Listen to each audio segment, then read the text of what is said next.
This is Guardian Radio, your station for up-to-the-minute news, intelligent, interactive, and engaging conversation. 96.9 FM.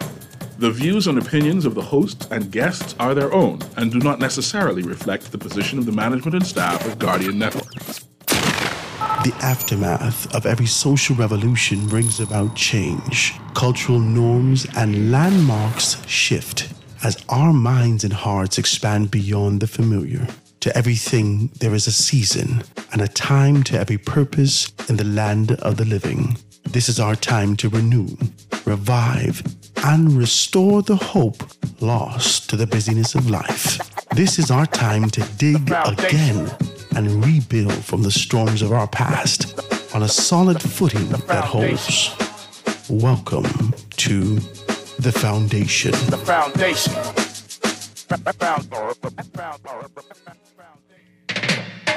Excuse me for the interruption. Boy, you come and a quick reminder to say this coming Friday, and a place gonna over the lawn.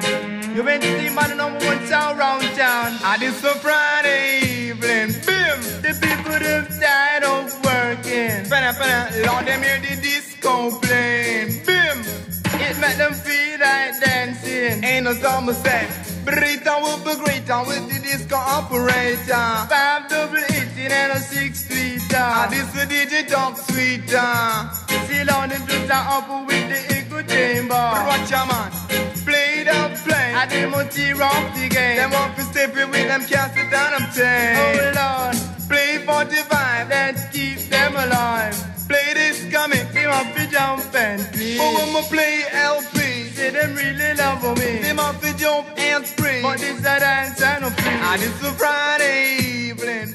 Warm and easy selector. Absolutely wonderful to be in your company. Good afternoon, ladies and gentlemen. 96.9 FM radio. Howard Grant in your company with The Foundation. On a Friday evening, bam, warm and easy. Listen, man, we're going to take it easy. It's going to be a casual Friday for us. The lines are wide open if you want to be a part of the conversation. I thought I had a guest. I don't have a guest, right? Don't fight me, but it's an opportunity for you to kind of call in, chime in on these conversations. Let me hear your position, your opinion, sort of your ideas of how we're going to be able to move this country progressively and make some things happen. It's a Friday. I want you to take your time, guys. I'm hoping that at least by the weekend you amalgamate your mind with a very clear understanding that, hey, listen, no more work. Talk to me. It's very clear. Be chilling out this weekend. Unless you got to work, right? And then, that's all on you. You do your thing. Guys, please give us a call, 325-4316, 325-4316, 325-4259, 325-4259, or hit us up on the text line, 422-4796. It's a beautiful day. Certain parties got to be working hard out here. I can call your name. You know who you are. I see you smiling in the car. You need to stop it right now. Got me working dead hard. The indecency. My God. But I'm happy to kind of do the things. And you got to submit yourself and do some stuff. Finally you've been called on and identified to kind of do some stuff. You want to bring all your professionalism with you. I think that that's what this year is. For the most of us, I think a lot of the talent that we've been kind of harboring, festering over, the skills that we've developed during our time of separation from our occupation, from our position, so forth and so on, that 2-year lull that you decided to go check out something on YouTube or read up on something and really became an expert in those areas. I think it's time for us to execute. I think this is the year that we kind of carry that out and execute, making some things happen. I'm excited about it. And I'm excited to kind of be here with you to share in the next dispensation, the next level that we're going to be able to move to. I'm so happy to be here with you, man. It's a beautiful, absolutely gorgeous, gorgeous day. I mean, yeah, but it rained a little bit. I thought I would get my vehicle cleaned today, but I don't think that's going to happen. Talking about clean vehicles, I want to do this before we get into anything. I want to thank the persons that continue to sponsor the show. I think it's very important. I got to stress to you guys, whilst we sit here in this host capacity, the way that we kind of pay the bills and make things happen is the support that we get from the community and the support that we get from persons being able to identify us amidst the sea of talk show hosts, amidst the sea of persons who are coming here with personality, with character, with ideas, with smarts. Persons identify you and they want to support you. So I want to thank the persons that continue to support me and kind of give me an opportunity to be in this space. More specifically, I want to kind of be able to shout out one of my most recent sponsors. Man, he's called me and said, Howard, we got to do some things long term. That's Devanias, man. Devanias, you heard from him yesterday on Small Business Thursday, and he's really been able to tell us about this story about the emergence, the inception, the beginning, the life of how this particular thing started way back in 1986. So today I want to be able to say thank you to him. Thank you to all those persons who stopped me on the street, send me text, Howard, I want to do something with you. What's the price? I'm going to send you the sales team's number. So if you hit me up 827-0111 and you want to make something happen, listen, if this ain't for you, we're going to get through this. But if this is for you, listen, hit me up, 827-0111. We get it to you. I want to tell you about Devanias today, more specifically. Today they have a special grilled beef with Devanias and tamarind steak sauce. It's going to be $15. That's with rice, salad, corn, and mixed vegetables. We also have grilled chicken burgers, regular spicy, $8. And you can get a burger only with a salad for $10. But fries, that's an optional thing. Grilled tamarind chicken wings. Listen, I ain't eat chicken in have to be about 6 years. I haven't eaten meat in about 6 years. Howard, you didn't deflate. Stop it. Okay? The bread is where the devil lies. Talk to me. I just want to be very clear with you, right? The bread is where the devil lies, right? The devil's in the details. No, the devil is in the bread. So this is what it is, guys. If you're giving me a call at the 827 number, I'm on air. Please leave a voice note or kind of text, and I'll be more than happy to get to you.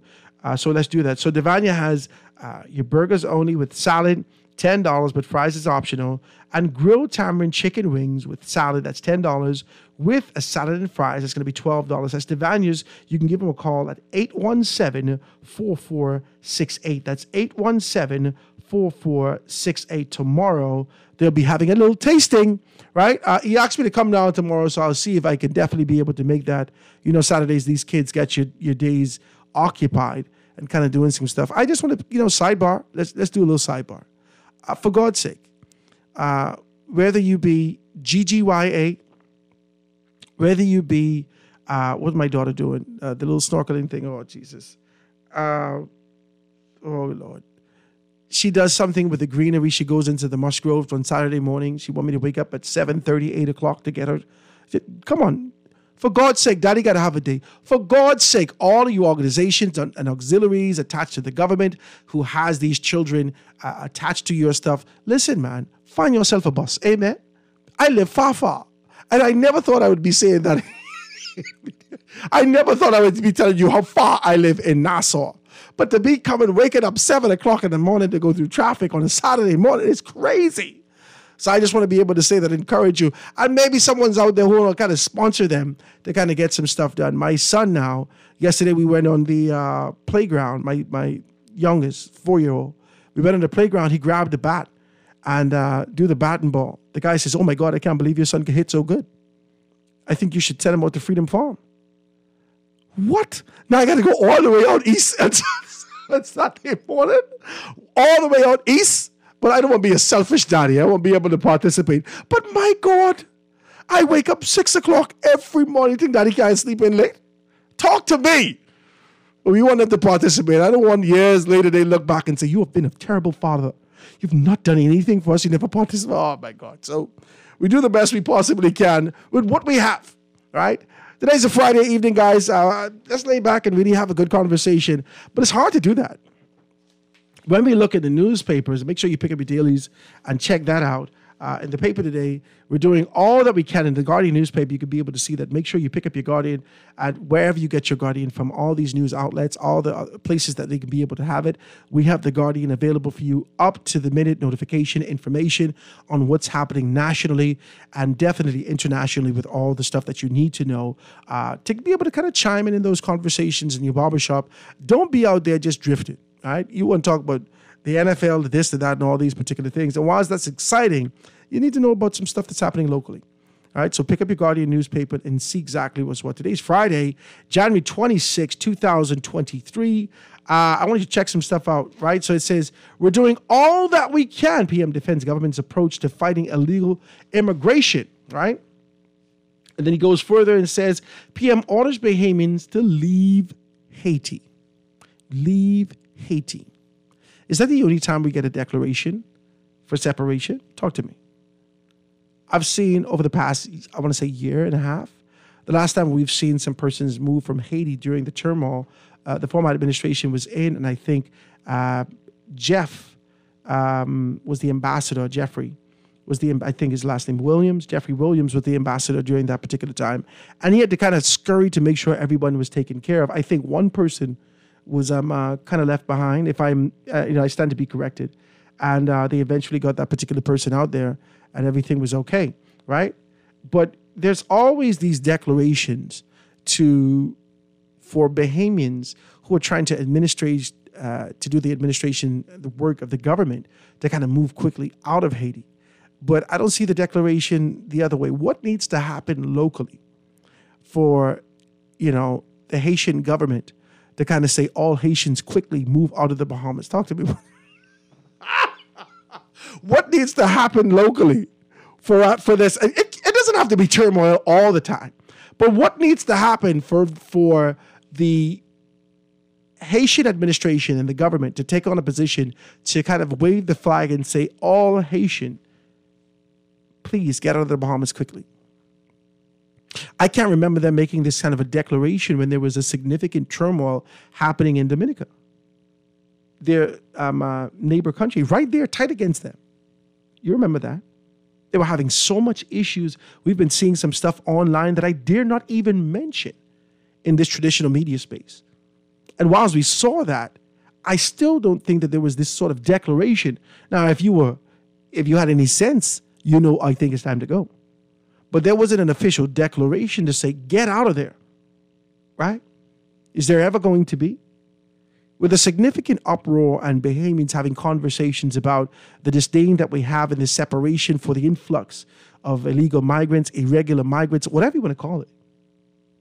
For all this that we're seeing, we don't see the administration, the Haitian administration, the government of Haiti, taking on a position and say, please get out of there. In fact, they're content.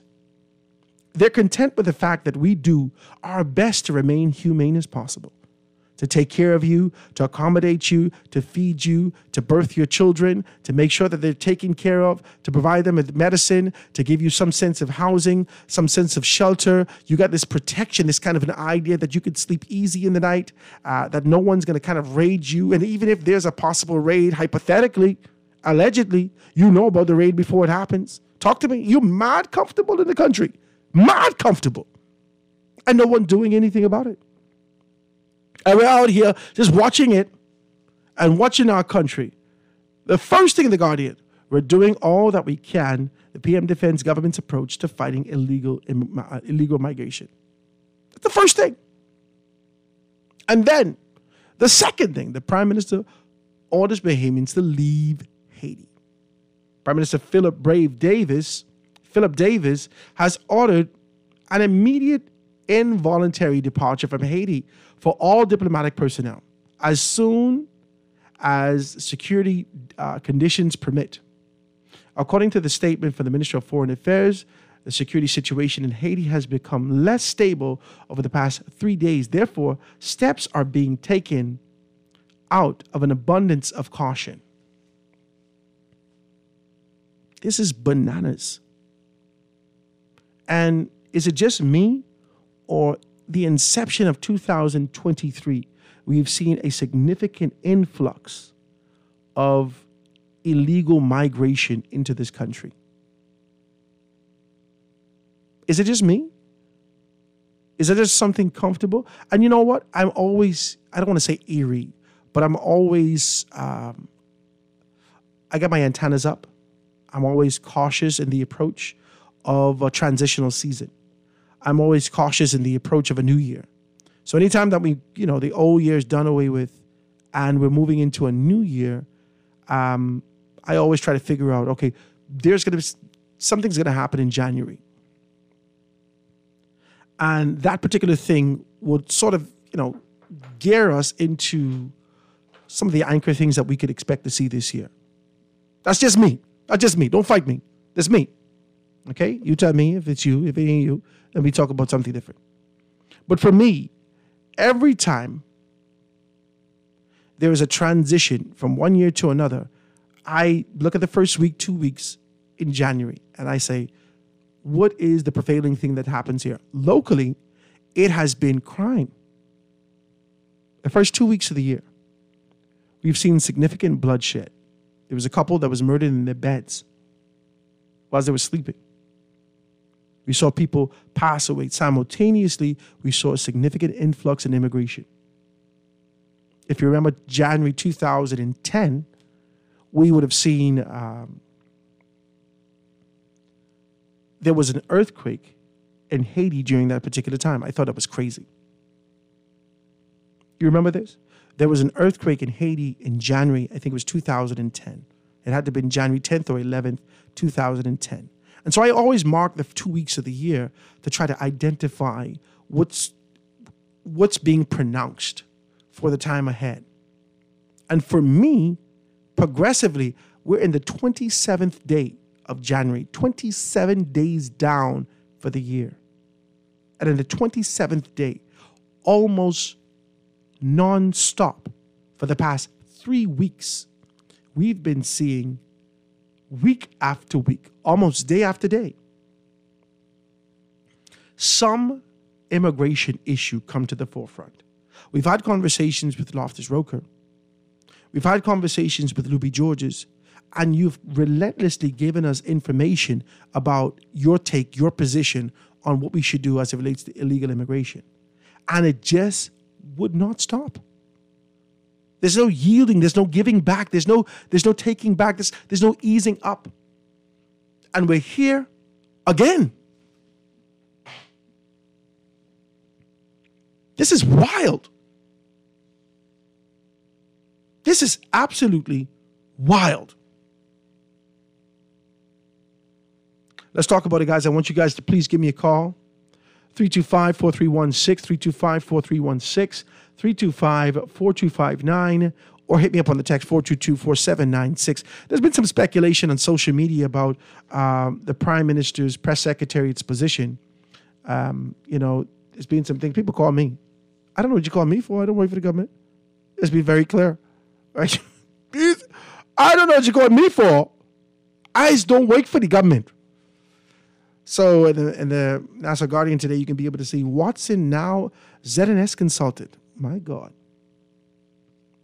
So it says, Press Secretary of the Office of the Prime Minister, OPM Clint Watson, confirmed yesterday that he's working with state broadcaster ZNS as it goes through an improvement upgrade in its news department. Watson also confirmed that he will be staying on as OPM press secretary, promoting concerns that the two roles amount to a conflict. Let's go. This is back to page A10. Let's pick it up. Say they amount to a conflict in interest. And so he goes on to say that I am the press secretary in the office of the Prime Minister. That has not changed. That is what I do, Watson told reporters yesterday at the OPM press briefing. ZNS is going through an improvement, an upgrade in their news department. They're putting on expertise from myself, having been able to have a successful team here with Eyewitness News. So he goes further and he says, I'm assisting them and helping them to be able to do that. As press secretary at BIS and ZNS are in his portfolio. It comes under the office of the Prime Minister. I'm doing what I do every day, trying to fulfill my job description. I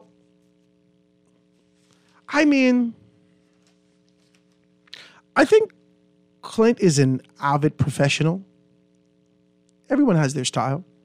Whether it's Clint, whether it's Shanique, whether it's Jerome, whether it's Chandia, whether it's Juan McCartney, everyone has their style, their approach of how they do this thing. And I don't know, we've been talking with ZNS for a long time.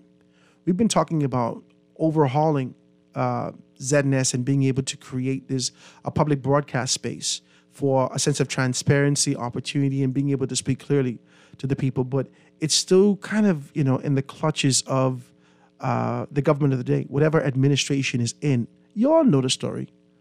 Do we talk about the story today? Is that what you want to do? Do you want to talk about the story today? You know the story. The story of I was given an opportunity and moved from here. I was given an opportunity over at ZNS. You know the story. I worked for a good couple of months. I interviewed the whole F&M cabinet. The whole of them. All. I interview half the MPs. Everybody called me every day. Howard, this is a great show, man. Great show. Oh, my God, you're doing a good job. Great show, Howard. The PLP came up with this concept that they're going to reduce VAT. Man, y'all know the story. We're going to reduce VAT by 2%. I was so intrigued. I say, how the PLP can do this and the country broke? So I called my good friend, Michael Alkitis. I said, Mike, come sit with me. I just want to talk about how this is going to happen. I was seriously, now, Howard, I only need to take directive. I said, but no, you told me that I told you all before I signed the contract, I want to have a well-rounded show that has to do with religion. Because I even bring the Hebrew Israelites on this particular thing. Nobody said nothing but that. Talk to me. I bring Rastas on. I bring everything. Nobody said nothing but none of these things. But as soon as you touch politics, oh my God. I was getting calls from Grand Bahama. Boy, Howard, you got to watch yourself. Watch me. And so when I hear my good friend Clint, who has also been whipped with that cat and lion tale of political correctness and what should happen in that particular state, in that position. He's been whipped with it. He felt the pain of those particular. I know Clinton's story, him and Shanique. And so when I hear this kind of consultancy, I need to know why this administration is not moving to kind of alleviate itself and tear itself away from the rigid structure of the influx of politics in the organization. I think the organization has so much that they can offer to the family of violence. And to see this happen, well, that's just my position. Man, I can tell you the whole story one of these days. Big row. I tell him, I say, listen, man, let me explain something to you. When y'all hired me, I told y'all this is what I do. When you asked me to do this, I told you I'm not signing nothing if you think I only can be one-sided. I'm not here shaking no pom-poms on the radio. We're going to have a conversation for national interest, growth, and development, and that includes all and sundry. Yeah, well, how would I only take directive? Give me a call, 325-4316, 325-4259, 422-4796, 422-4796. That's the text line. Let me take a telephone call. Calling on the line with us live. Thanks so much for holding. Go ahead. Howard. Hello. Hey, my brother, right here. That's right. How you doing? What's up? Talk to me about it. Listen, I am convinced. I am 47 this year, and I am convinced that these governments are not interested, or something that they can't tell us about is barring them from dealing with the situation. I am convinced of that. I've seen persons take the mantle and try to deal with it, and I watched them being talked down. You know what I mean? Like, shoot straight. You mean Bamba McCartney? You mean Bamba McCartney? Yes, Bamba McCartney. Let's shoot straight. We can shoot straight here. We on Guardian Radio. Let's go. We can be honest and decent. Go ahead. That's all. And I've seen them being talked down, not TALK down. Talked like talking to screw down. They're being talked down and meant to sit in the corner and not say anything about it anymore. And this can't be right. And they have sometimes I feel like I am in a strange place where so many, and I'm not xenophobic. Let me say that. I grew up halfway through it with a lot of Haitians around me. Hold on. You sound like Karen. That's the first thing Karen is. Well, I'm not racist. I have 4 black friends. Go ahead. Let me hear the rest now. I'm serious, man. I grew up with persons from Haitian descent. You understand? All us. Let me hear what you say. Go ahead. I say all us. I don't. You only could live on the rock if you ain't grow up with them. Exactly. So they sing in the song that we don't like them. Now, ain't nobody who I grew up with ever said that to me. But the fact remains that so they saying Bahamians should love everybody else but ourselves. My God. That's what they telling me. That we hate them because we love the Bahamas. By God. Are they mad? The strong stuff. And that Rodney Moncar spoke a bunch of garbage on his show yesterday. I mean, and that's a dangerous person to be a JP in this country. The most dangerous person. I didn't listen to the show, so I can't even comment. I don't know what he said from what he didn't say. But you know, I know his spirit. I know his spirit, so I ain't gonna fight you. You ain't gotta go into it. Yes, he speaks on hanging murderers, but the persons from down south to do anything in this country. Wow. That can't be right. No. That can't be right. And I don't hate no Haitian. No person. So what do you think our solution should be? What do you think our solution should be right now? If it was you had the helm, you're out here, you could make some immediate decisions. What do you think could alleviate what we're going through right now? Listen, Howard, I think the thing is the UN and all those persons such who are telling us what to do with this country and who to let in and who to have compassion with, they need to send us assistance. That's what they need to do. Stop telling us what to do with our sovereign country. So you telling me, lock up the man who let us on the street, but allow these persons to continue coming here. Don't face nothing and just be sent back home with a little pocket, scare pockets. That's foolishness. They don't take no DNA. They don't take no fingerprinting. They don't have no documentation on these persons. And some of these persons are the same persons coming here over and over and over again. They return visitors. I bet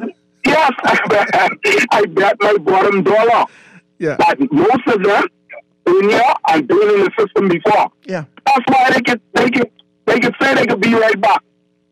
Wow. And their government, the Haitian government, is if they ain't assisting them with this, I was a prostitute. My brother, listen, where you all this stuff? We used to have Bars Lane and Grand Mama. They always have Dowswell Street, eh? Don't go down Dowswell Street. I appreciate you.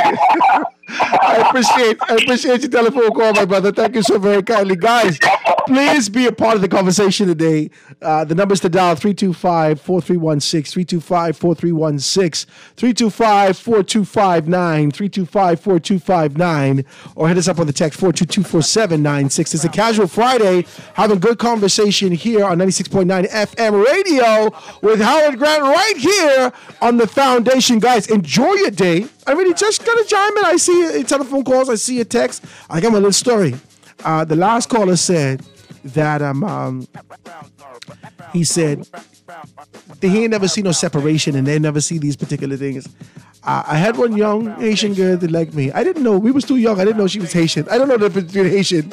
I don't know. But obviously their culture kind of prepares them for this. 5th grade. The girl comes to me. She says, how would I like you? But y'all people don't like people like us. I was blown away. I was in 5th grade. What's she talking about? Like, I don't know it's a y'all and them. I didn't know that this segregation exists, but the culture teaches them. Come out from among them. Stay over here. Don't mix. Talk to me. Let's take this quick commercial break, guys, and be right back after this. The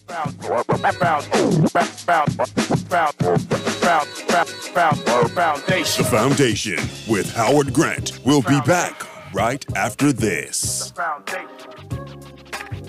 Foundation.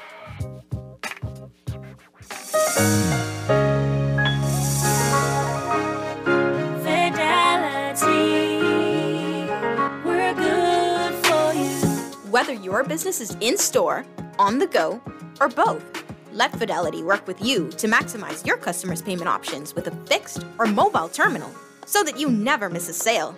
It's safer than cash and more convenient so that you can take your business anywhere.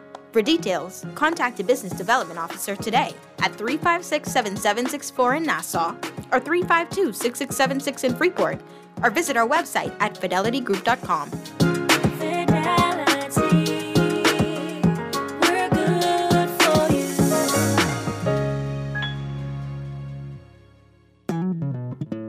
J.S. Johnson Insurance Agents are the best.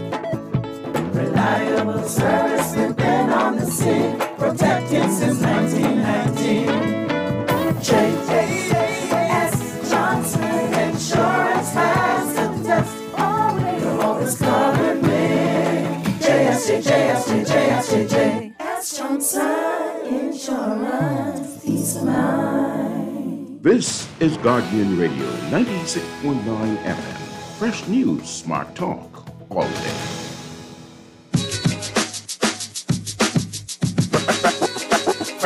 Foundation. Foundation. The foundation. The foundation.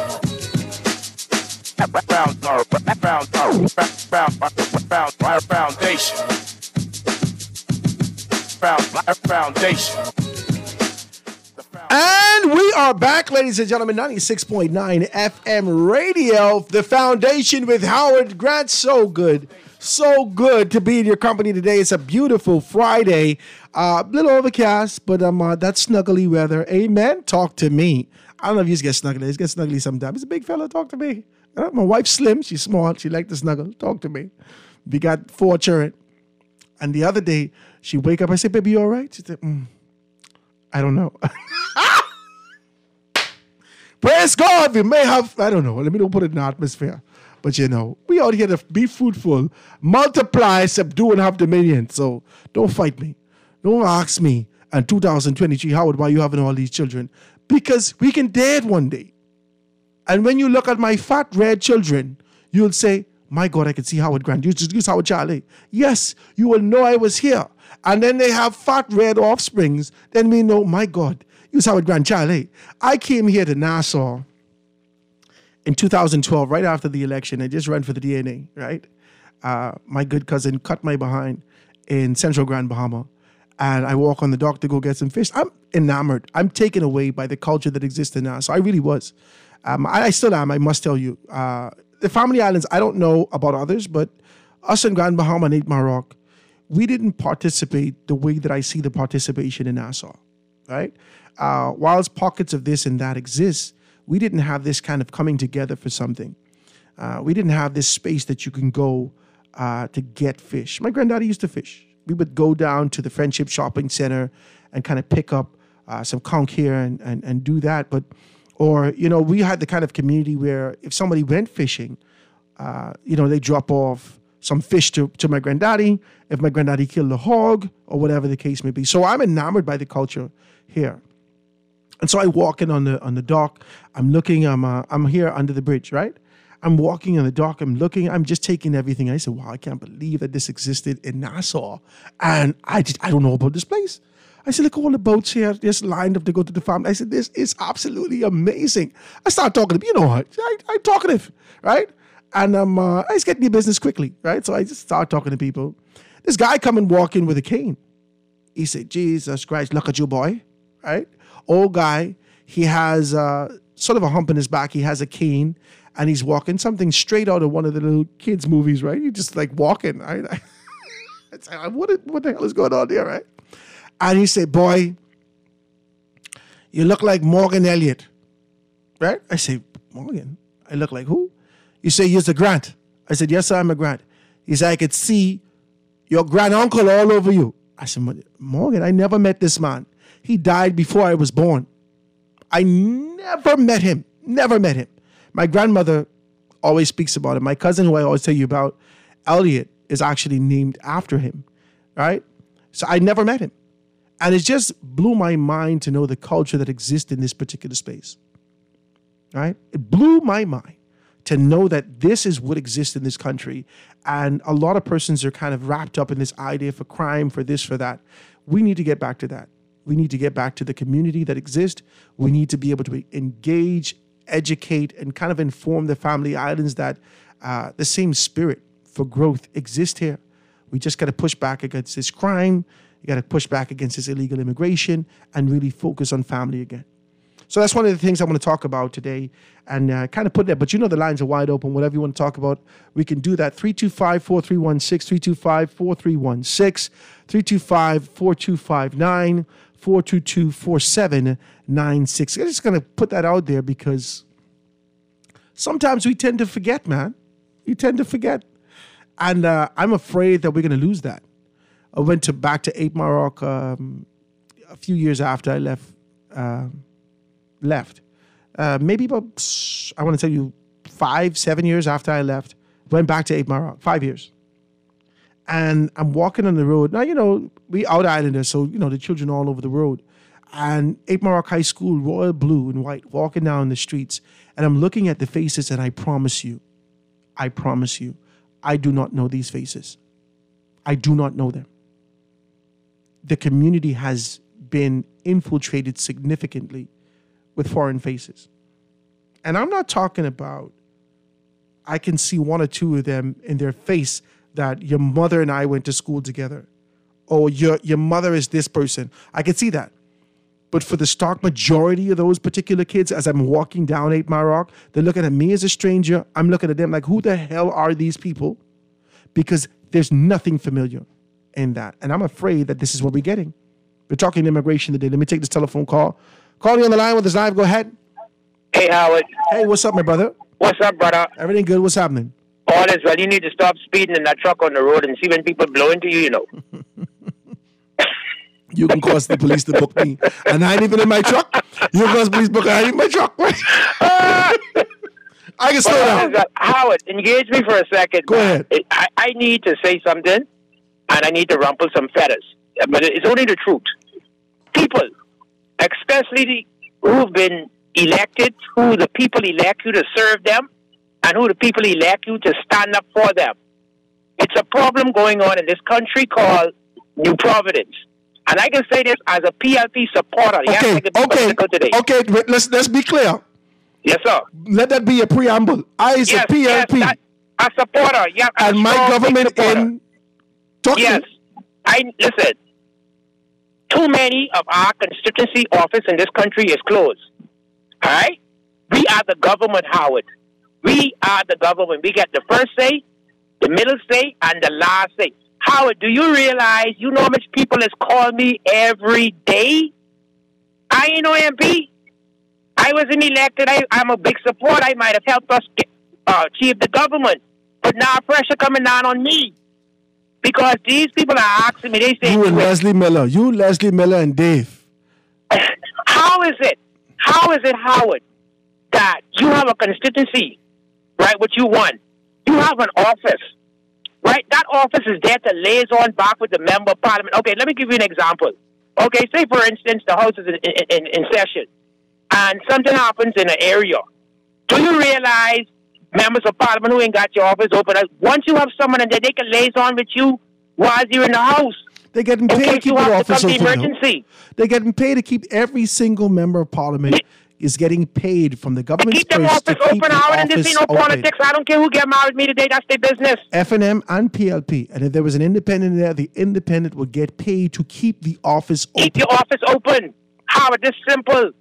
You mean to tell me out of all of this, what we going through as we saying we are the New Day government with a mandate to be there for the people.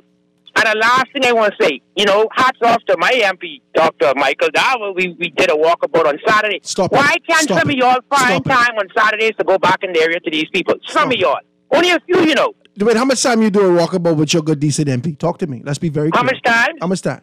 From a the lot inception. of times, man. Oh, God, stop it. Howard, listen to me.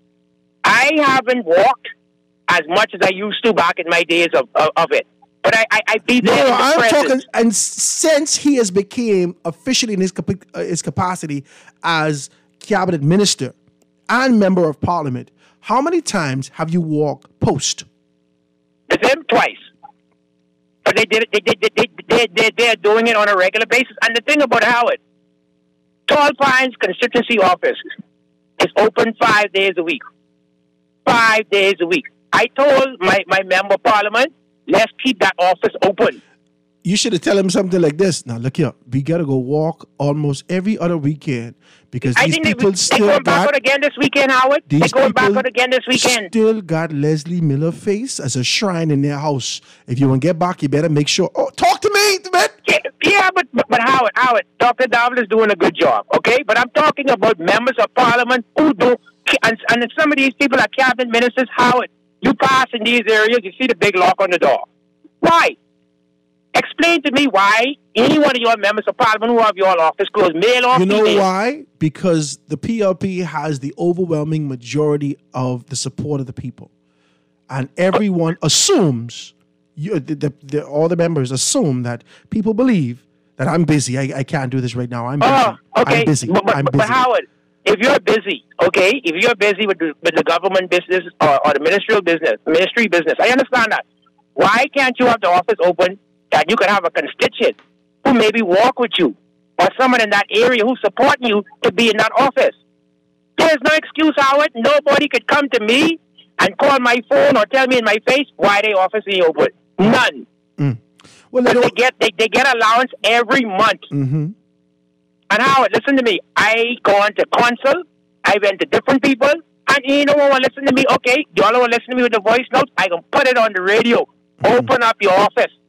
Like I tell the members of parliament, you all get a job for 5 years, I get a job. This ain't a full stroke you give me. Job. Talk to me. This ain't a full stroke you give me. You give me a half a stroke. You said some members. Who's the members? Put the name up there. Talk to me. This the decent part of you. No, this is strong PLP part. Listen to me. I will book the 2 hour of your show next week. Well, come on then. You got all my numbers. Let's go. That's right. One more week. And every day of my God open my eyes in the land of the living, I am going to speak on it. All right, let's go do it. I appreciate that, but I appreciate your kind of, your position, and you can get a couple calls today because the people say, Howard, Dave can call you right now. He texting you want to talk. My chest ain't big, but listen to me. I could take anything. Listen, Dave calling you right now on the next line. Listen, if Dave called me, Dave down with me 100% with that. Anyone who have a problem with me saying that, when I was trying to call y'all or come by y'all office, y'all ain't there, y'all change your phone number, but it seems like this is the only way to get through to some of y'all. Let me say one last thing. Go ahead. I wanna congratulate the Prime Minister, the Right Honorable Philip Everett Brave Davis, and taking the diplomats out of Haiti. That's a wise move. That's a very good move. And I hope the next move that the government makes, stop all flights going to Haiti. You got to put your foot down with these people, Howard. And I mean that. Yeah. Now, like I say, if you don't want to talk to me no more, life goes on. You see me, you don't want to talk to me in front of your face. That's their business. This your people. They That's my people, and I always tell people, and I say it on the radio. I want Mr. Davis break this in and out. One and in, one out. I want him to break that cycle of 2 straight. Go 2 straight or more. Last time we see 2 straight, that was F&M. He cannot do it, Howard. And if you got 1 or 2 or 3 of these people, he ain't doing what they supposed to do. All right, but brother, I appreciate your telephone call. Give me a call after so we can be able to talk about a couple things and book that space. Howard, if you see some of these offices open up next week by Thursday, bring the money. I can send you the. I can book a talk show and I can call every last one of your name on this radio. Have a good day, Howard. Thank you, my brother. You might lose your contract. Stop it. You know how your people go. This your people, hey man. Don't lose your contract. I sure you fix them on sidewalk somewhere. They ain't tell us, but Guys, give me a call.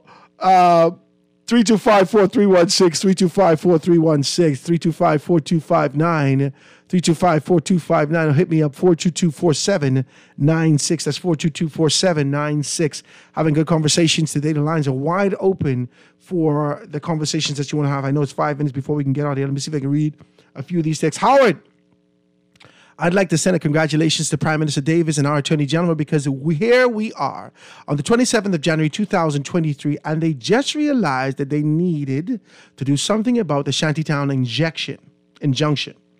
Bravo on finally learning how to do your jobs, gentlemen. As a text that came through, it says, morning. That's something else. So it says, Clint is in denial, right? And then there's another one that says, Clint used to be on air to speak for the voiceless.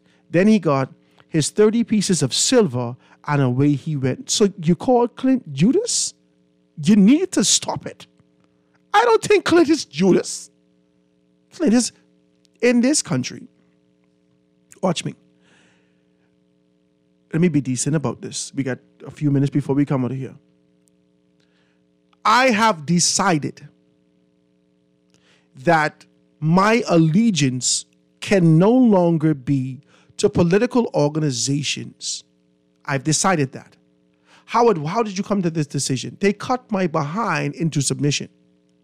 And because I didn't kind of fold up like a pretzel, I've recognized that my brand, my passions, my position doesn't have a space in the tradition that exists in these organizations. More specifically, the Free National Movement. I've decided.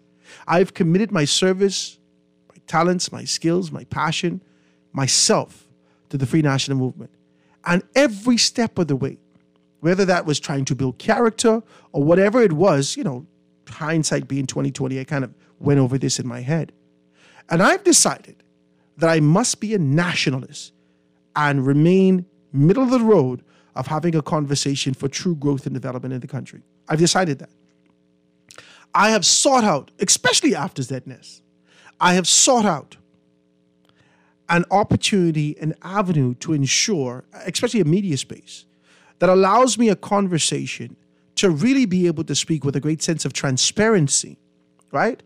Without this kind of an idea of somebody calling me and saying, Howard, you're wrong, Jesus Christ, the leader don't like how you, I see, I ain't into that. None of these people that's called me, they ain't bothering me. Now, the country that we live in, there's not many persons who could play the middle of the road. Okay? In your governmental capacity that you work in, you can't play that. In fact, you have to presume and assume and put this kind of position in there, but people know your politics. Okay?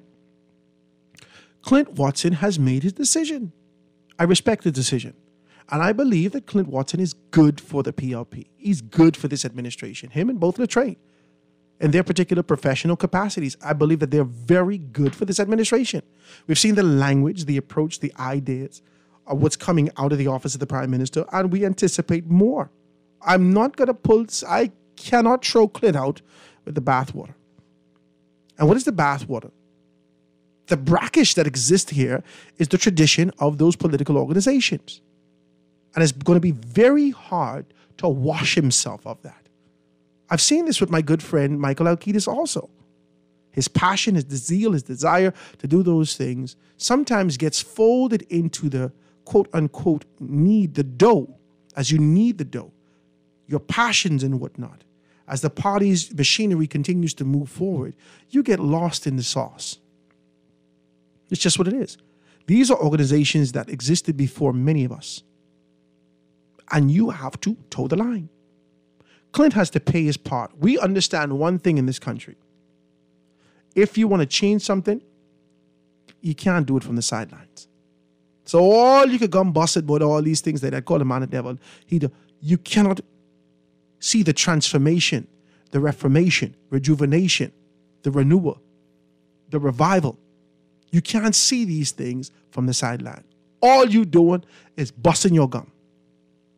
Get involved. Carry your passion. Carry your influence, your skills to pay the bills in these organizations and be the change that you want to see. That's what I believe. And I believe that's what Clint doing. Clint is my boy. I ain't getting against him. Talk to me. Let's take this quick commercial break, guys. This is 96.9 FM radio. Howard Grant with the foundation. So excited to kind of have this kind of good conversation on a Friday. Is today a good day to get a little Kong salad? It's still a good day to get Kong salad? My wife don't eat Kong salad after a certain time, you know. She said, no, you only eat Kong salad when the sun up. And she put the Kong salad in the fridge until tomorrow. This is wild, ma'am. This is wild. But I ain't fight on. That's the thing. What you can do, guys, is a beautiful weekend. Be a part of the conversation when we get back. 325-4316, 325-4259, 422-4796. We'll be right back after the news. The foundation.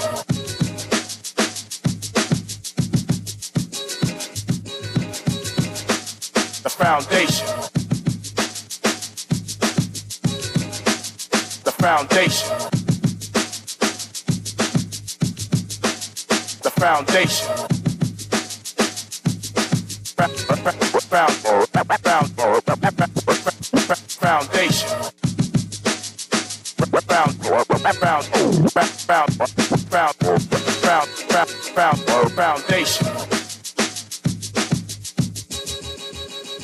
Foundation.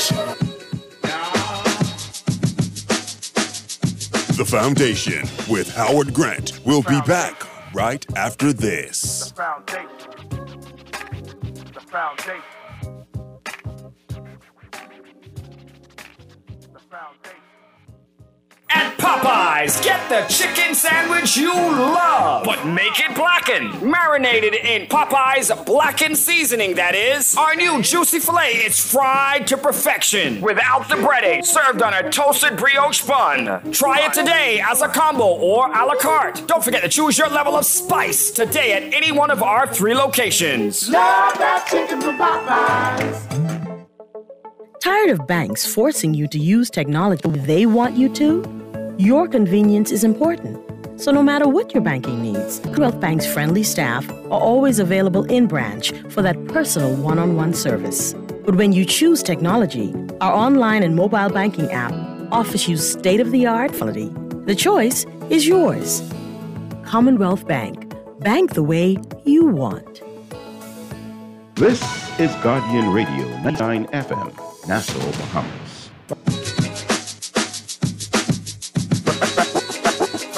Foundation. Foundation. The foundation. The foundation. And we are back, ladies and gentlemen. 96.9 FM radio. Howard Grant in your company. The foundation right here on Guardian Radio. So happy to be in your company on this beautiful, beautiful Friday. Kind of a laid back day. My wife just texted me. She said, I hear you talking on my business. She said, I hear you talking my business. That's going to cost you a Kong salad. Listen to me. The more Kong salad she eat, the closer to pregnancy we get. Talk to me. She need to stop it. Amen? Talk. But I ain't got no problem with it. Because these sure ain't mine. From I christen them and give them back to Jesus, he got to take care of them, baby. We could have 1,000. I could be like old Mother Hubbard. We could live like Mother Goose in the shoes. But Jesus can take care. This is just how I believe. And you can't fight me. This is what I believe. So let's just be fruitful, multiply, subdue, and have dominion. Let's do our thing. It's a beautiful day. I want you to kind of chime into the conversation today. 325-4316. 325-4259. Hit me up on the text 422-4796. That's 422-4796. Let's read a couple texts to see exactly what's going on, right?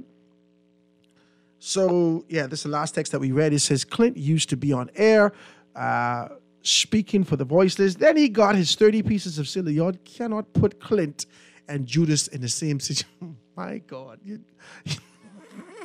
Hey. One thing I know about your Bahamian people, I've never forgotten this. Old people tell me this. They say if they like you, they will lie for you. If they don't like you, they will lie on you. But lying will be in the mix somewhere. You can't call a man Judas. This is too strong. My God, you call a man Judas? Anyway, I ain't gonna fight you. Let's go to the next one. It says, plenty traffic on the road. It says the illegal immigrants are being discreet and not riding in bulk on the backs of trucks because they know how to fool the Department of Immigration. They need to check these cars and identify the occupants. Listen, it takes me to get from Coral Harbor to the intersection, the roundabout on Milo Butler Highway and Tony Darlin Highway. It takes me almost 1 hour.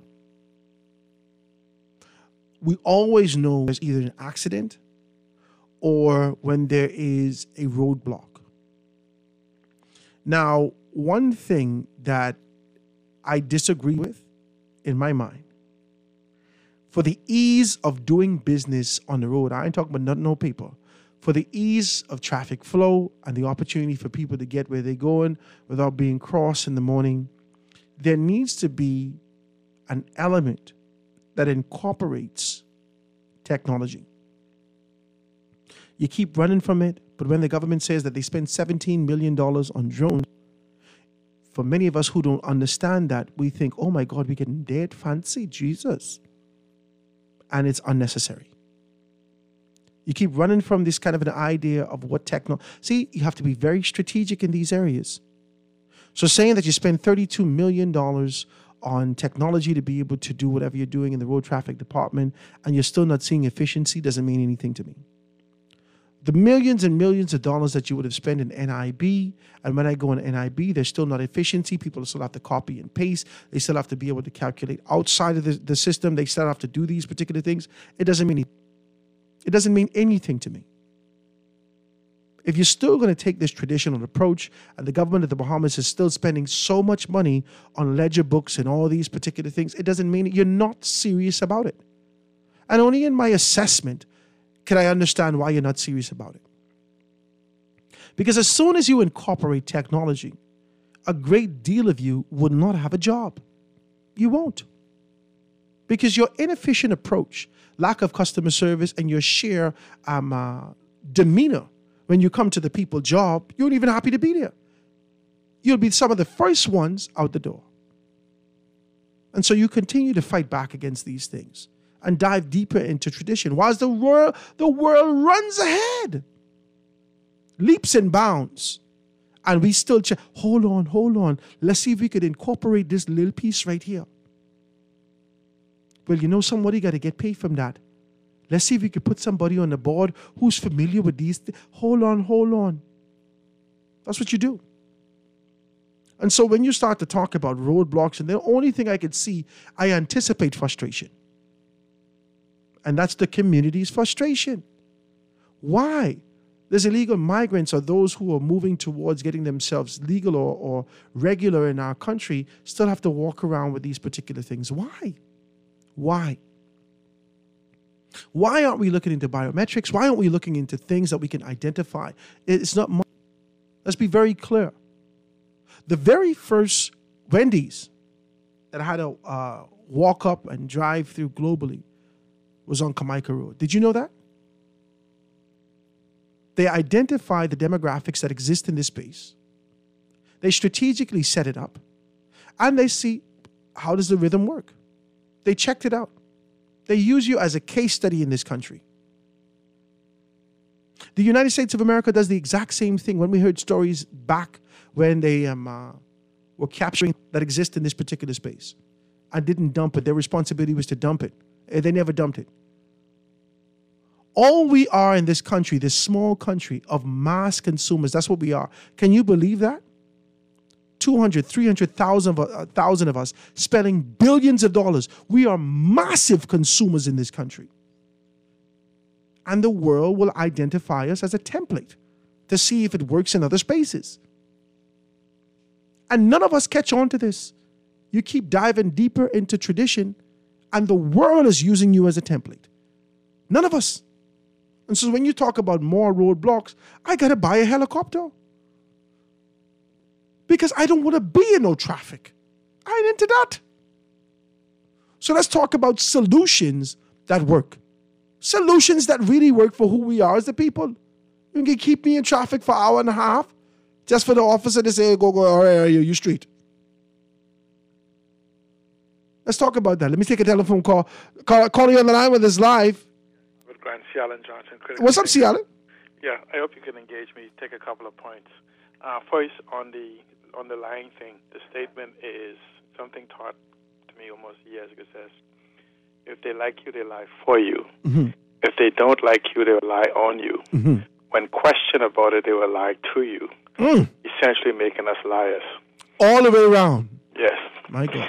Now, when you talk about the traffic, you have to understand that is a design by the government of the Bahamas.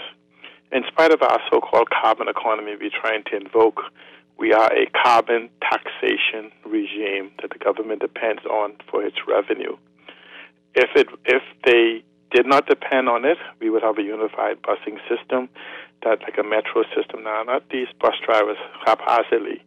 And you wouldn't need the cars, etc., for the revenue to be generated from consumption. See, Alan, you did something strong there. You're saying that it's strategic design to keep us idle in traffic, to be able to have the emissions go out into the... Oh, talk to me about this. No, not the emissions in the atmosphere. What happens is, if you look at the government taxation system, it's based on consumption of carbon, and that's where the government gets its taxes from. It is multiplied in the pricing.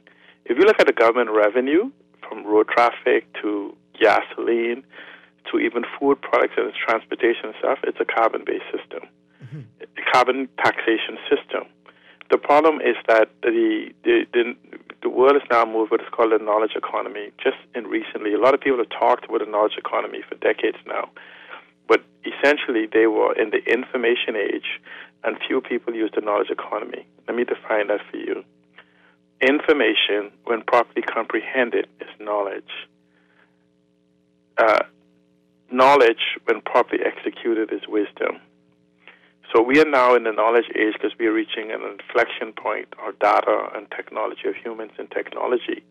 And data that used to be the new world is now moving into the second position, and ideas is going to become the new oil.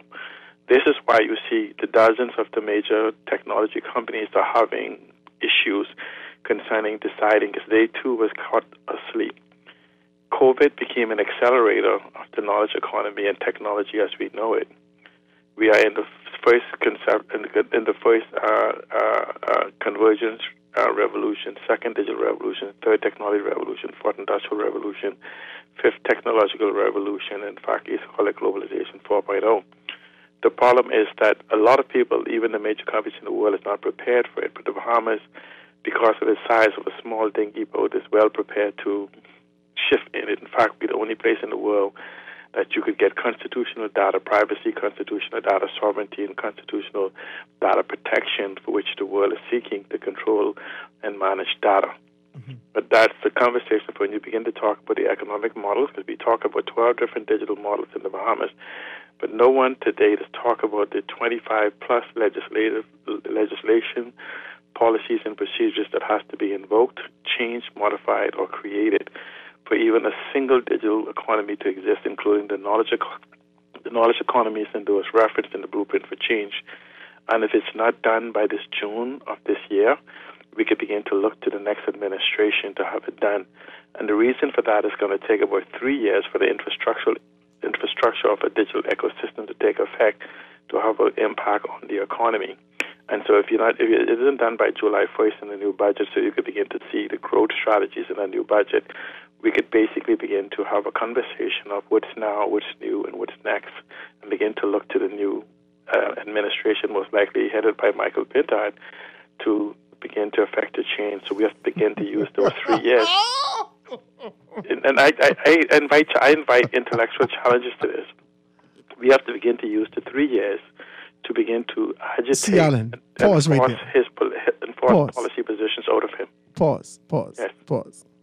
You continue to interject this concept and idea of an intellectual challenger in your position as it relates to the next administration, or possible next administration being headed by Michael Pintard. Yes. And I submit to you that there has been little to no intellectual digging over the past 5, 6 election cycles in this country. Right. It's very superficial. Right, but here's the point: is that I have people that call me, right, and they bring opinions to an intellectual fight. Okay, so what I think, I feel, I believe, and I said provide the evidence to support it. I'm saying that the economy is in crisis. Let me explain to you what happened in the last 24 hours or so, 48 hours. The Prime Minister has basically said that he has surrendered the country. When he says we have the potential of hundreds of thousands of migrants who may be leaving, where they go into America or someplace else, that could end up here in the Bahamas. And there's absolutely nothing within his capacity, his administration capacity, to resolve it. Is a surrender, is a call of surrender.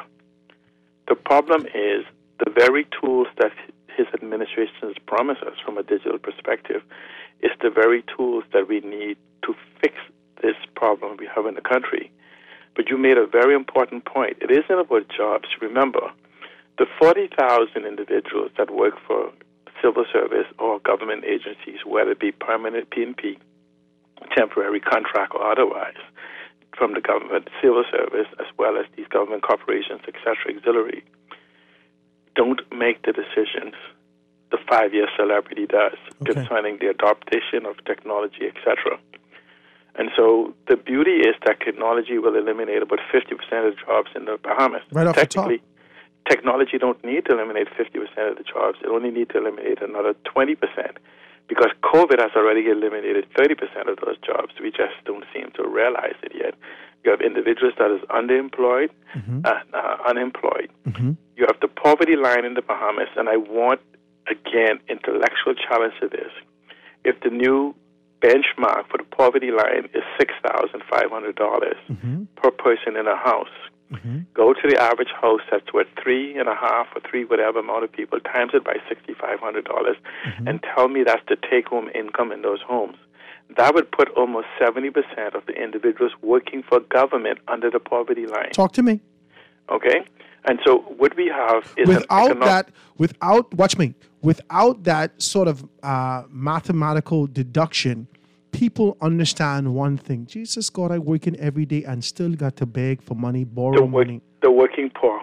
What we have is a majority of Bahamians in the Bahamas is the working poor, and even for those making $50,000, they are wage slaves. The bank owns them. Okay, the credit card payment owns them. Okay, majority of Bahamians around here say this is my house, and I say that's your house. You leasing this from the bank until you make that final Watch payment. me, and whilst we continue to talk about this year of Jubilee and the true sense of independence, a great deal of us are slaves to a system just for existence. You're absolutely correct. Harvard, in 1973, when we declared independence, I want you to listen to this carefully. We had a GDP of $600 million per year and a population of 200,000 people. Today, we have a GDP, the formal and informal economy of $16 billion. Yet today, we own less of the Bahamas. Imagine now, that's crazy. You go from $600 million a year, but you've doubled the people, so let's say $1.2 billion a year, to $16 billion a year on a consistent basis, and you own less of your country. You do. Okay, you own less home ownership, less of every single thing. Yeah. This is where, again, the Prime Minister, going back to the Prime Minister's statement, we have a housing crisis. If you take what the former administration said, about 75-80% of the people in these so-called shanty towns are Bahamians, then the question is, what are we going to do about the housing in the Bahamas? This is the problem. Thousands of people is facing housing insecurity, food insecurity, job insecurity, health insecurity. But there is a digital solution. We cannot ignore the 21st century. We've somehow married the 19th century ideas, the 20th century leadership, trying to govern a 21st century country. That's crazy. 70% of the populations in the next election would have been born. 70% of the voting population in the next election would have been born since 1981. We call them millennials from 1981 to 1995. 1996 to 2010, we call them Gen Zs. We have a new generation called the Alpha generation that's coming amongst us. In fact, in the Bahamas, we may have 5 or 6 generations of people that's alive. But again, back to the solution. The solution is a Chinese wall, a digital Chinese wall. The problem we have to understand is that when we adopt technology... This is proverbial or literal? Literal. Talk to me about it. The problem is that when we adopt technology, we're going to build a new prison, and we're going to convert the old prison into a prison cemetery, because we may have to go dig some people up and carry them there so they could do some time. So what happens is digital brings accountability. Digital is the best way to remove those 40,000 people or 20,000 PNP out of the public service into ownership of this economy, because we only need to upskill them, which takes 6 to 18 months in the new digital arena. Remember I said this is an idea economy, a knowledge economy as we know it. The problem is we have a labor economy where we must continuously go to work, we'll wake up every morning to go to work and come back home and repeat this routine. But let's use the digital firewall. If you were to digitize the economy by putting, say, a national ID system, every single person over the age of 16 will be required to have an ID system. Our labor pool will also be required that when somebody goes to work, they're subject to verification against that ID pool to make sure those individuals are authorized. Individuals entering this country as work permit holders will not have the opportunity to apply for citizenship because you say you came here to work and you've been working a long time. The database already indicates that we have but the see, skill we say, set. oh, they've been here for 10, 20 years. They wasn't hanging out here. They came to do work. The database already indicates that we already have the skill set and the percentage of the persons can do that. Yes, but here's the difference. You have the government say we can't do anything. We see the skill set is this. When you have a skill set in the database, right, for every position in the Bahamas, we should be able to define whether the skills is the needed. Now, if I do computer programming, right, I know that computers only speak English. Why do it have the requirement that I must speak French or Italian? So it essentially sets a baseline for the position of computer programmer or data entry clerk. And if you need me to speak Spanish, that's an additional skill you would add to it. But the government will be able to define every single position in this country, no matter what it is and what the skill level it is. And as we move towards this livable wage, because guess what? According to the GDP productivity, the livable wage is possible. It's not just simply not being distributed. Either the GDP is wrong or the livable wage is possible. Productivity must be attached to that, but we must also have the skill set to find that is needed. This transitional fare that you're talking about, 30% of the population had already been rejected or, underemployed, so forth and so on as a result of what's happened with COVID and post-pandemic. Okay, we could do that. But I believe we are looking at another 30% if you're having this kind of a conversation. If we're talking about skill set, if we're talking about adaptability, if we're talking about those qualities in this new Bahamas, and we kind of upload this data in there, it's a great deal of our people who have been kind of shuffling papers for the past 20 years that's going to, the system is going to say, we don't necessarily need this particular person. Right, but for some we don't need them for the position they hold. Not for the position that they hold. Right, but we need them for the new position in the new Bahamas. That's the problem, is that we haven't defined where we sit in this new global economy. And that's the problem that we don't have a conversation on. See, we come with these so-called platforms that is nothing more than illusionary ambitions. No strategies on how to achieve it or anything else. And this is why we could simply sit down, because we should have right now an agenda laying out this so-called orange economy ecosystem, this so-called economy for financing. This is the fifth social revolution I spoke of. The fifth social revolution has changed hospitality and tourism forever. Yes, in the way it's defined. These so-called mega hotels and these places we built for the enclaves, for the rich, for the few rich. Oh, it's going to have 150 rooms, 150 millionaires, not for indoctrination, not for, incorporation of behemoths into the economy. We said what you have is you have the ability to wash their yachts and make up their rooms and everything else. In the Bahamas, in Grand Bahama alone, a survey showed that we needed 20,000 room nights to be profitable. you could do a comparative analysis to other destinations around the country and the world. So if you need 20,000 rooms, why do we need 3,000 room hotel rather than 10,000 bed, 2-room bed and breakfasts, etc., that's owned by Bahamians? But that exists right now. We keep having a conversation, and see, Alan, I got to get to some other calls. I do appreciate you. We keep having a conversation about this kind of an idea that exists in Bahamia, this kind of an idea that exists in these places where there's been sort of a mass exodus, where persons are just not able to take care of their homes. Beautiful environments, beautiful neighborhoods.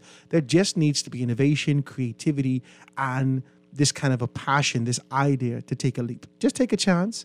What can happen? The worst that can happen is it don't wake. It ain't waking now. Your house sitting there catching dust every day, God said. It ain't waking now. If you try something, I'm talking from a corporate standpoint, I'm talking from a local standpoint, I'm talking about from a governmental standpoint, this sort of this effect, this position, this triangular position, and we identify those things, we could possibly make some things happen. Guys, give me a call, 325-4316, 325-4259, 422-4796. I always appreciate your contributions, Alan. I really do. Let's read a couple more of these texts. It says, Clint Watson and this PLP administration have no shame, Howard. Clear conflict of interest, and they just don't care. This is so sad for our country. Is it really a clear conflict of interest? The Office of the Prime Minister has carriage over that particular division. That comes under them. Also, the Ministry of Disaster Preparedness, Management, and Reconstruction is under the Office of the Prime Minister. And the minister responsible for that, the minister in the Office of the Prime Minister will be Miles LaRoda in his particular capacity. It's just what it is. You understand? So is it really... Now, for me, Clint getting paid twice for the thing, right? He hasn't made any clear indication that his consultancy capacity, he won't be getting paid for that. This is what he'll do for a particular time period. So in my mind, you're getting paid twice. But is that any different than the retired officer who the government re-engages, that's picking up a retirement check and simultaneously picking up a consultancy check? Is there any difference in that? Is there any difference in those particular capacities? Now, the argument can be made in my mind that says we have to judge these people based upon productivity. Are they producing in these particular areas? Can we see any significant change after all this money that we keep dishing out to them? Why is it looking better and better on a day-to-day basis? Why is your skin so supple, sir? Did you get Botox? What's going on with you, sir? Huh?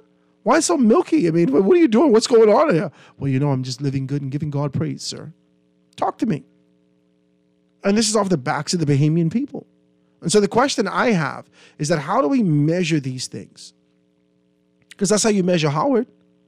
You measure me based upon, in this particular space, no matter how good I am in this talk space, no matter how good I am, there's going to come a time that they measure me.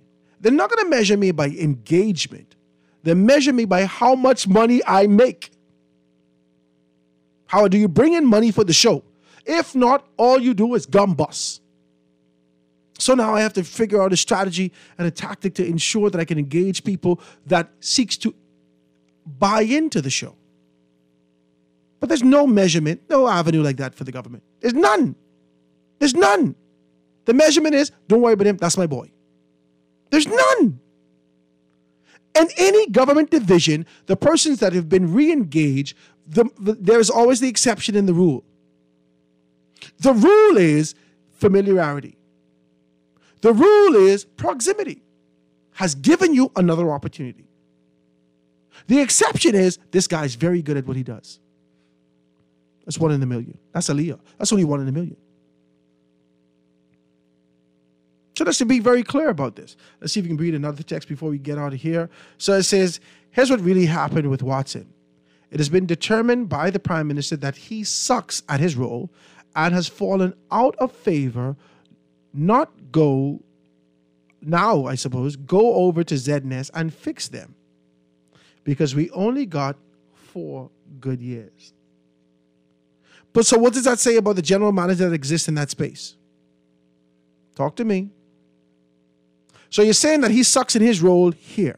Go over to ZNest and fix that. But there's someone at ZNest.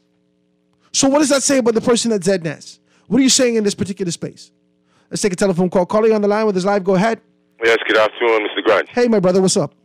Yeah, boy, I like your humor, you just keep me going. So listen, man, All right. I would like to thank the Texas for that big joke. They really give me a good laugh today. When he said Clinton's taking his 30 pieces of silver. You have a lot of people taking pieces of silver here, but I like to thank the Texas. But, Howard, a few quick comments here. With the drones, right?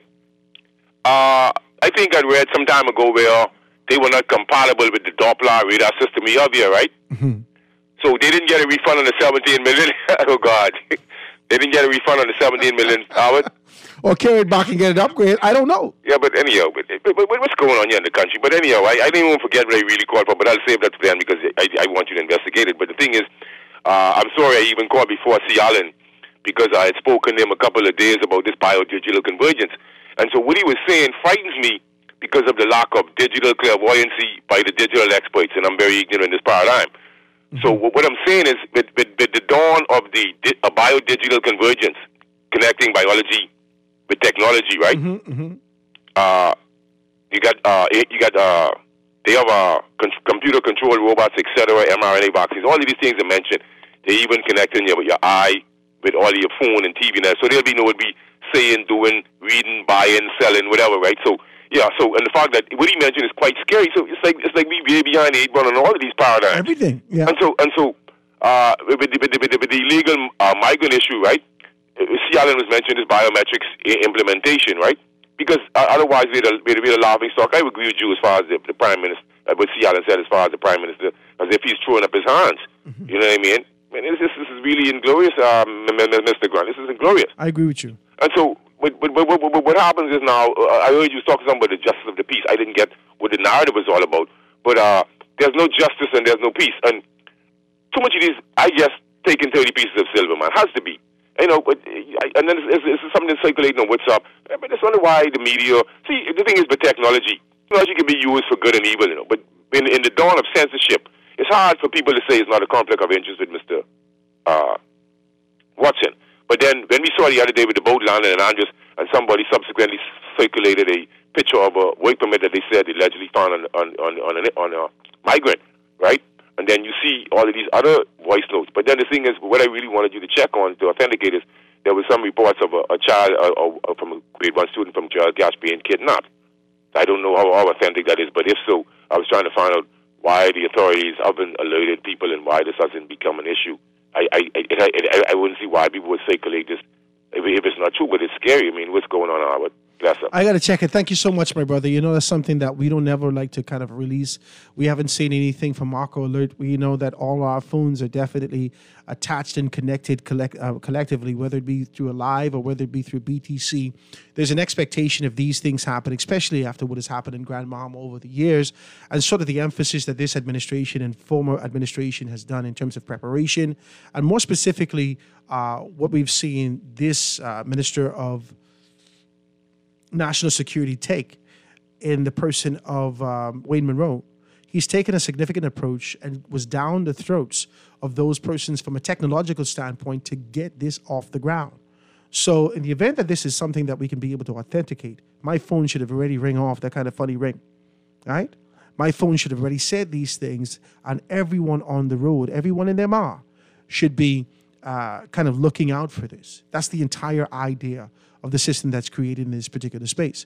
So I don't know if I could be able to authenticate this reports of anything like this. All this is speculation, and sometimes when we give it this is only like an ember, right? And if we kind of blow the flames on it, it can rush into this thing and blows up. So let's just wait for the authorities to take on a position to say what is what from an official capacity. Don't tell me about, watch me, I see the lines light up just now and my phone gone off. Don't tell me about your cousin, auntie, son, who is work to headquarters on East Street, who say this. Don't do that. Amen? Don't do it. I don't care about none of your auntie, cousin, sister, friend, child, third, separated, two. Listen, the authentication is from the official capacity. If the government of the Bahamas reaches out to us with the numbers, the information, they have access to everyone in the media space. If they say this, this, and this, and they also have access to your telephone.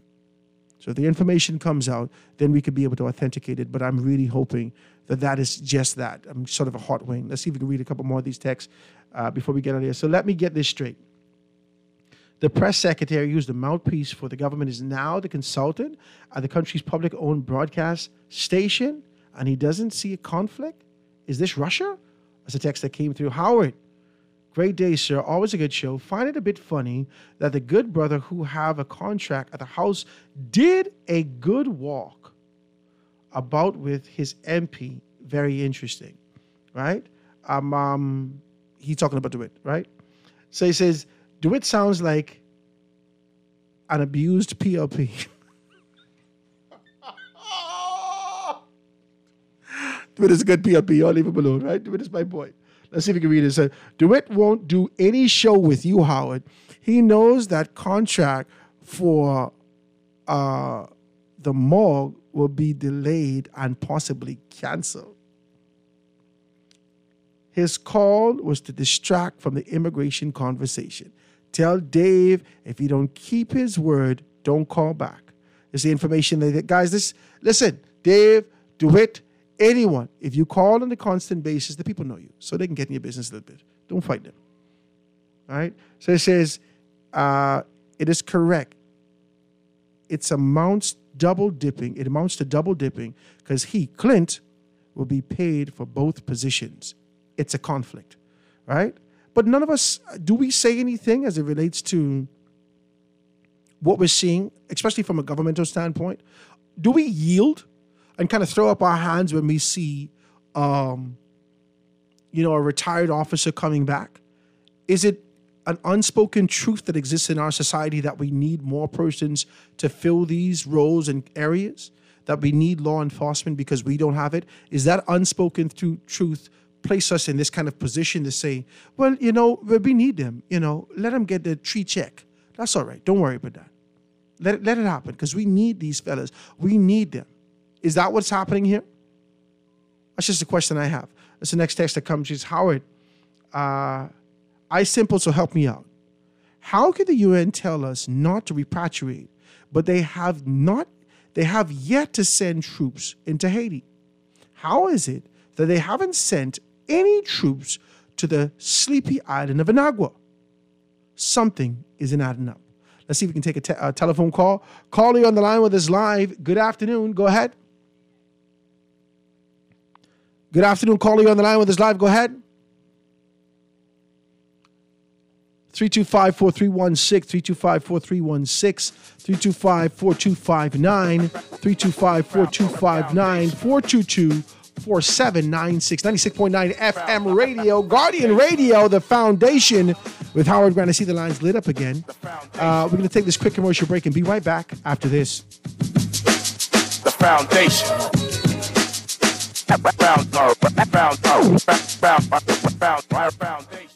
The Foundation. We'll be back right after this.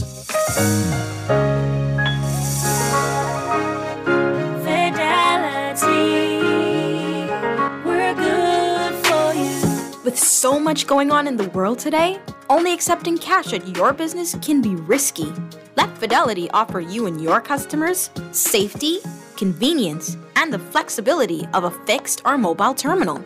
Take it with you, on the move and on the go, because business should never stop. For more details, speak to one of our business development officers at 356-7764 in Nassau or 352-6676 in Freeport. Visit our website at fidelitygroup.com or visit us at any of our branches.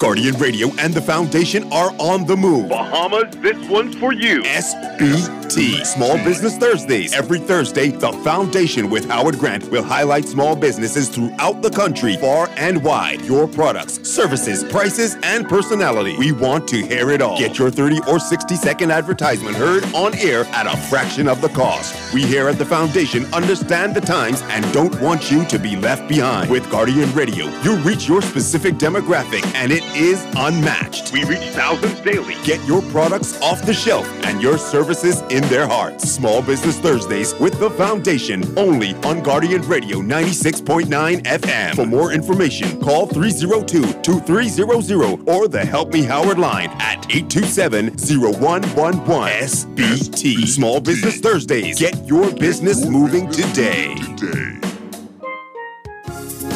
Divania's grilled food and products are now open in the Kenneth Plaza, Prince Charles Drive. Come, you must try the jerk chicken, jerk pork, and all their amazing grilled food. Grilled daily to perfection using all their amazing sauces made right here in the Bahamas. Divania's, grilling good food for life. Call or WhatsApp Divania's today at 817-4468. This is Guardian Radio 96.9 FM. Fresh news, smart talk, all day.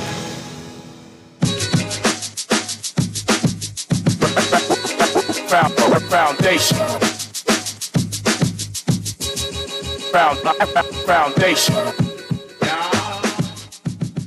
And we are back, ladies and gentlemen, 96.9 FM radio, The Foundation with Howard Grant right here.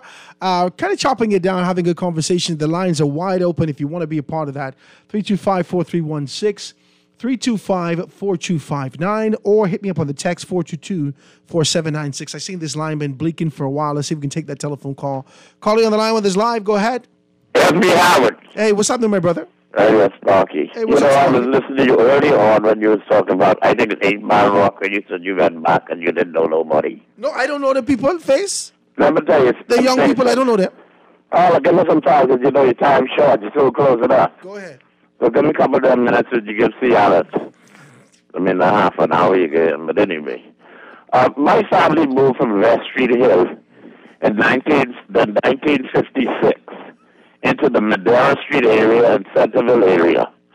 My mother built 2 homes, one on Madera Street, one to the corner by Centerville Grocery. Okay?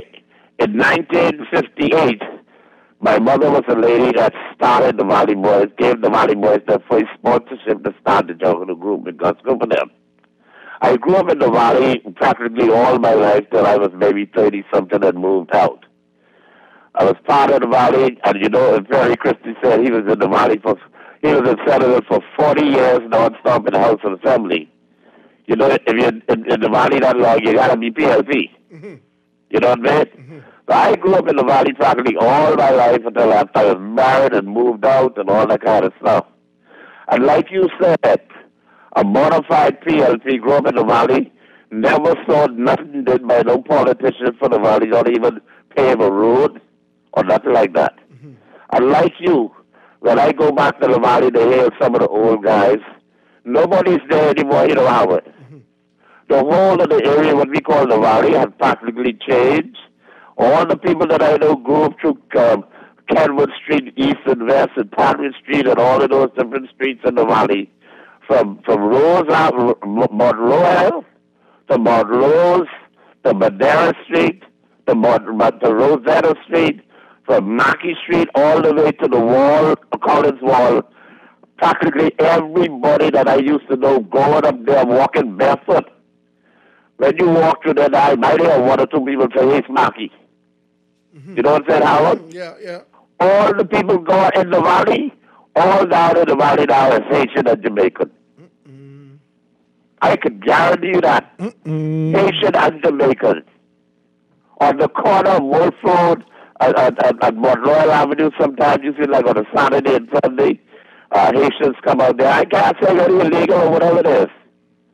I don't know. I know you resemble the Haitians, I'm thinking, because they set up their stalls selling the plantain and things on the side of the road. But what I'm saying is, I think the thing is in this Bahamas, I really need to get this thing right. I heard the Prime Minister, my good buddy, Philip Edwards, I heard him at a moderation the Bahamian people to leave Haiti as quick as possible, get out. But I had a backup to that. When are we going to ask the illegal Haitians to get out? Should that be a... Bahamians to get out of Haiti? Because trouble ruined. When are we going to ask the people that caused the problem to get out here if you're illegal now. Say, Howard. Mm-hmm. Hello? Are you right here? I've only said illegal. I don't want nobody to get smarky mad that we hate Haitians, we hate Jamaicans, we hate Cubans. I don't think Bahamians got to hate more than them. We hate when you come illegals and squat on our land and take over. Hello? We hate a thief. Go ahead. We hate a thief who was been born guilty and was not no one sent to jail. Mm-hmm. We found you guilty. We found you illegal. But we can't get you to leave. Mm-hmm. Pack up and go. Mm-hmm. Now. Sparky, you did well. That was about 3 minutes. I appreciate you, my brother. You're passionate. You're always bringing up things. Let's read some more text. Guys, hit me up with the text real quick before we get out of here. The numbers you can be able to text 422-4796. Also, 325-4316. That's the number to call in. You got maybe 30 seconds if you do that. 325-4259. Next text that came through, it says, Howard, the best show on radio. Thank you, man. I appreciate you. Let's read this. It says, Howard, you see nothing wrong with Clint's decision that ZNS is already 90% of the political prior to him going there. That's the problem with y'all sold out media. I don't know why Juan McCartney allow you to sit in his chair. I can't stand your show. And I think you giggle, your giggle is such the foundation. Okay, cuz you literally just text me every single day. I mean, I'm not fighting you. You understand me? You text me. I don't even know who you is. Praise God. We ain't gonna fight you. But it can't be 90% of the sold out media. If we're having a conversation about national growth and progression, if we here in this space are having this conversation about where we need to go, you can't throw everybody in one bucket, my brother. You can't paint everybody and beat everybody with one switch. Paint everybody with one brush. Let's be very clear when we do these things, all right? So it says, Howard, the busing system was never designed to work. If we were to implement a proper busing system, then the car dealers would never make any money. And I think that's one of the issues that we have in this country. There's no balance that sees productivity in one area or the other. The monopolies that existed in these spaces for such a long time have become gargantuan, have become enormous in their particular capacities, and their relationship and proximity to government in their particular capacity. They could almost just kind of say to the government, hey, you're messing up on some things over here. You know that we're a staple. You need to make some modifications in these areas or that areas. And so I believe that that's one of the things that we see in the country also. Let's see if we can read a few more texts. It says, great show as usual. Clint getting paid twice. Clint say, don't hate the player, hate the game. Howard, once again, you're speaking about light skin privilege. How is it? How in the hell are we supposed to buy a helicopter? Listen, I was only joking, right? I was only joking. I can afford a helicopter, right? How the hell are we supposed to provide a helicopter? And if we buy one from Baintown, that fellas would thief the helicopter mid-flight. This is the information that come through. It's a text, man. It's a light Friday. We have a good conversation. Good day. I like what C. Allen is saying, and I agree with him. But can you tell me, why is it that some agencies there are requiring persons to better themselves with qualifications? But I don't know of several persons who did just that.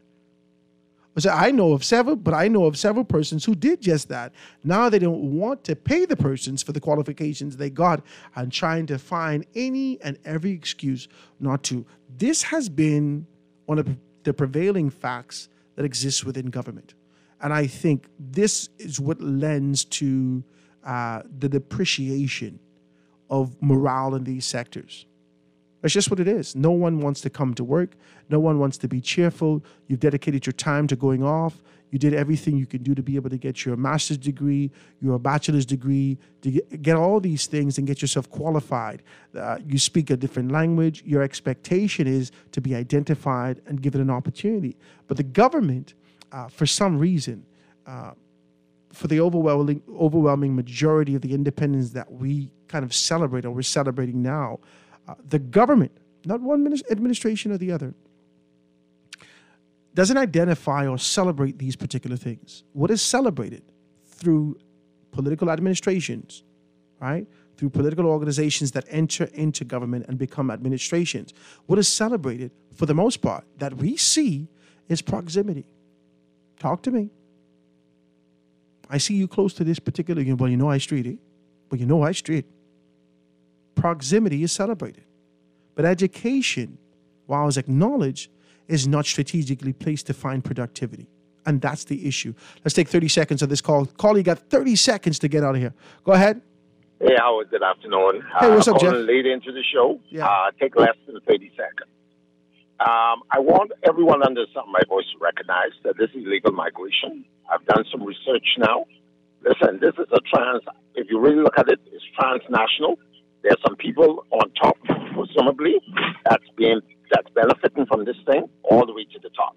The 5 prongs to this that is now out there is that this is big business for prostitution, for human smuggling, for drug running, for gun trafficking, and more than anything, their last pillar there would be to buy off governments and stuff. And we have to be very, very careful with what's going on in this country. There seems to be no willingness to get rid of this, tangibly. And until we as a people really get serious and really address our government and demand and push that they bring this thing down to a reasonable point, even though you may not be able to totally eradicate it, we need to get going on the ground. So let's forget the politics. Let's save our country. Thanks for taking my call. Thanks so much, Jeff. I do appreciate your telephone call. Let's read a couple more of these texts before we get out of here. The solution to Haiti problem is to fix Haiti by invading the country, which was done before by the U.S. for 20 years. Hey, people, the ZNS news director and GM were all political appointees. Some information that we're reading here by the text. It says, what is our industrial policy? Why is the oil refinery not refining and producing these distills, right?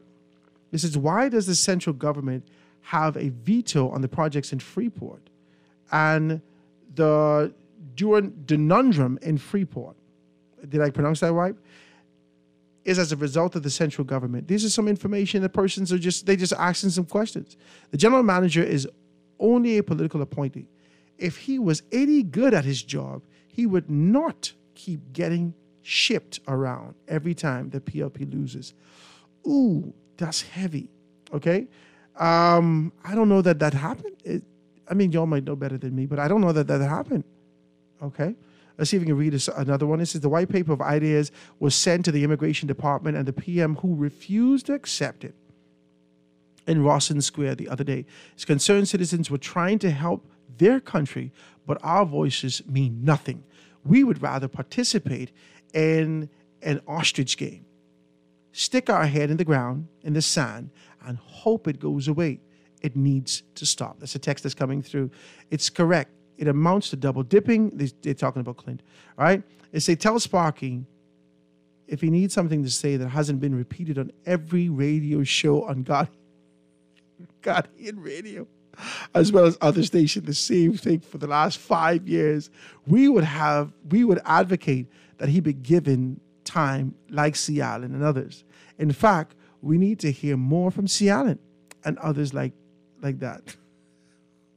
Okay. I appreciate your telephone call, guys. Your text, guys. Let's see if we can read it. It says, he had all the answers while in opposition. What happened now? Brave ain't changed. Y'all just learning who he is. There was so much hatred propagated against Minnie's people. There was so much hatred propagated against Minnie's people wanted the nice guy.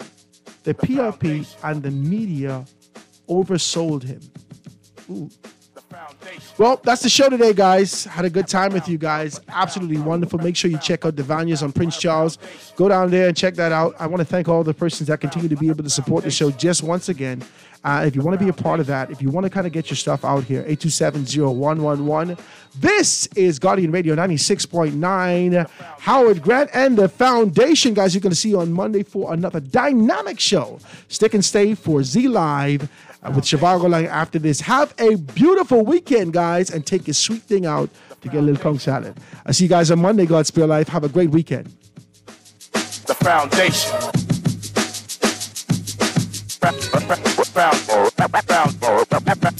Ready to step into the future? From your front door to the backyard and everywhere in between. See and speak to whoever's there with Ring Video doorbells and security cameras now available at Alive. Protect what matters most, all from one easy app. Available in your Google or Apple Play Store. Visit bealive.com/ring to learn more. We are alive.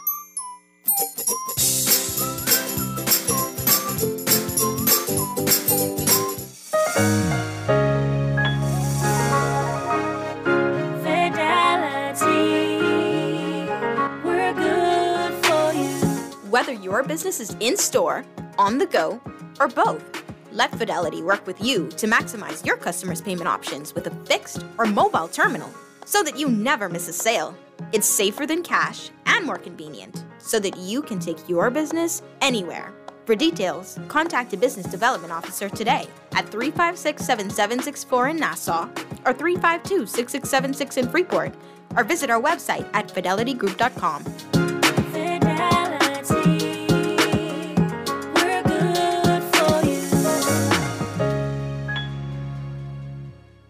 At Ron's Electric Motors, they repair and rewind all major brands of electric motors, including water pumps, generators and the generator's back end, welding machines, electric lifts, air compressors, battery chargers, and more. They're equipped to handle up to 850 kilowatts and rewind up to 450 horsepower motors. They're conveniently located on the corner of Wolf and Clarence Roads and are open weekdays 8 a.m. to 5 p.m., Saturdays till noon. They offer 24 hours emergency assistance. You can reach them at 242-356-0249. This is Guardian Radio 96.9 FM, Nassau, Bahamas.